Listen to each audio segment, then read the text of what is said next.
Hi friends, I hope you are doing well.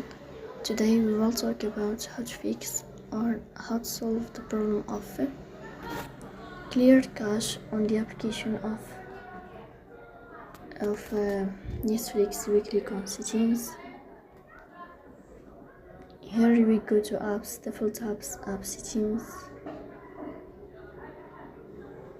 In this list you will search about Netflix.